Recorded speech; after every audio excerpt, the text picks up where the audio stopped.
आज मणिपुर पर चर्चा हो जाए, लेकिन सर्वप्रथम कुछ ही महीने पहले प्रधानमंत्री मोदी ने मणिपुर के संदर्भ में क्या कहा था वो सुन लेना जरूरी है। साथियों, एक समय था जब मणिपुर को पहले की सरकारों ने अपने हाल पर छोड़ दिया था। जो दिल्ली में थे वो सोचते थे कि कौन इतनी तकलीफ उठाए, कौन इतनी दूर जाए। जब अपनों से ऐसी बेरुखी रहेगी तो दूरियां बढ़ेगी ही। तो सुना आपने, लेकिन 40 दिन से ऊपर हो गए, मणिपुर लगातार जल रहा है। मणिपुर इस देश का हिस्सा है, इस देश का एक राज्य है। हिंसा का यह आलम है कि लोग एक दूसरे के खून के प्यासे हुए पड़े। 103 लोगों से ज्यादा की मौत हो चुकी है। 60,000 से ज्यादा लोग विस्थापित हो गए। तमाम बिल्डिंग फूंक दी गई है। आम लोगों का, विधायकों का, सांसदों का घर तो जल के स्वाहा हो ही गया था। अब बीजेपी के अपने एक मंत्री का घर जल के खत्म हो चुका है। कानून व्यवस्था पूरी तरह से ध्वस्त है। स्थिति संभले नहीं संभल रही है, इनफैक्ट बद से बदतर होती जा रही है। लेकिन ऐसा प्रतीत होता है कि दिल्ली की भाजपा सरकार को मानो कोई फर्क ही नहीं पड़ रहा है। स्थिति राज्य सरकार से कंट्रोल नहीं हो रही है। दिल्ली के हुक्मरान हाथ पे हाथ धरे बैठे हैं।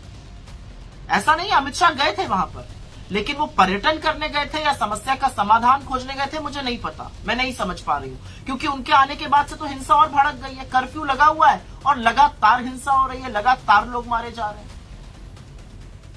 तो स्थिति इतनी कंट्रोल से बाहर कैसे हो गई है?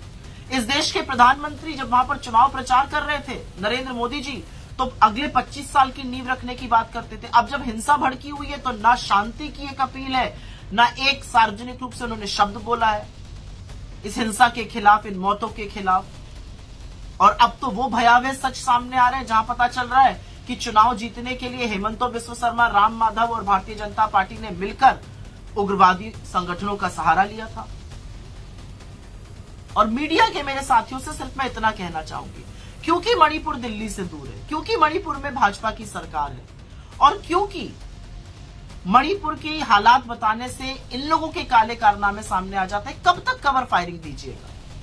मणिपुर इस देश का हिस्सा है, और जो अखंड भारत का दंभ भरते हैं, पहले इस देश के एक हिस्से को तो बचा लीजिए। जो जुमला फेंकते हैं रूस और यूक्रेन का युद्ध रुकवाने का, पहले ये गृह युद्ध तो रुकवा लीजिए। असलियत यह है कि मणिपुर जल रहा है।